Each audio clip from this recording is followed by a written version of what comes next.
आणि तळागाळातून आलेल्या माझ्या मदत सेविका आणि मदतनीस भगिनींनो, आपण महाराष्ट्रातून आलेलो आहोत. महाराष्ट्रात आज एवढ्याच सेविका मदतनीस आहे का याचा विचार करा. की कारण आज शासन आपल्याला इथे हे जे पोलीस लोक आहेत हे आपला आकडा देतात की किती भांडण्यासाठी सज्ज आहेत म्हणून, आणि यांच्या मागण्या कशा, आपल्या मागण्या कशा पूर्ण होणार आहेत.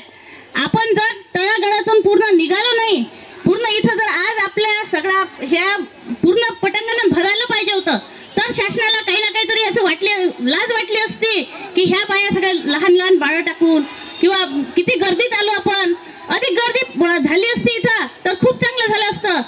आपण या कारणाला आपणच जबाबदार आहोत.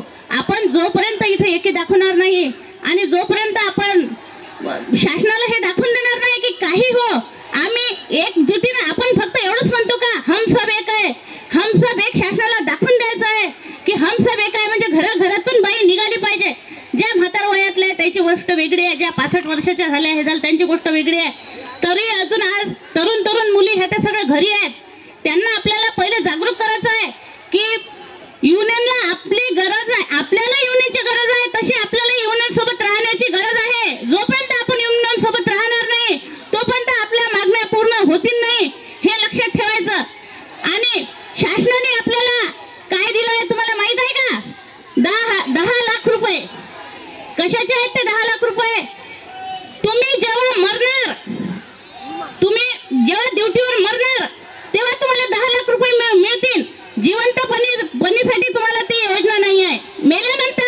मेल्यानंतर कोणाला खेळ खाऊ घालायची? जिवंतपणी जर आपल्या डोळ्यासमोर चांगलं दिसत नाही की ते पैसा आपल्या हातात धड मानधन नाही, 10-15 हजार येत नाही, तर त्या 10 लाख रुपयाचं तुम्ही काय करणार आहे?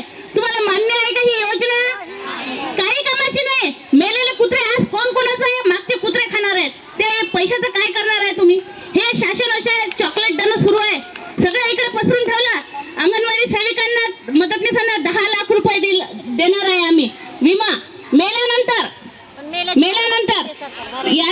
यांच्या कॅबिनेट मंत्री, यांची जेव्हा कॅबिनेट मध्ये हे जे लोक यांचे मानधन वाढवासाठी त्यांचे पूर्ण होतात, आपले हे परिपत्रक तिथे जाऊन राहिले त्याच्यावर सह्या करायचं, यांना 56 वेळा आपण मोर्चे काढून राहिलो तरी यांना जाग येऊन नाही राहिली. अशा शासनाला असा धडा शिकवा की खरंच त्यांना निवडून आणायचंच नाही, यायला बिलकुल निवडून आणायचं नाही. जे कोणी येईल ते काही ना काहीतरी आपले विचार करणारे असले पाहिजे. आणि आपण आता त्यांचा विचार करायचा. निवडणूक आली की चालले कुत्रे आपल्या घरी येतात, हात जोडतात, पाया पडतात.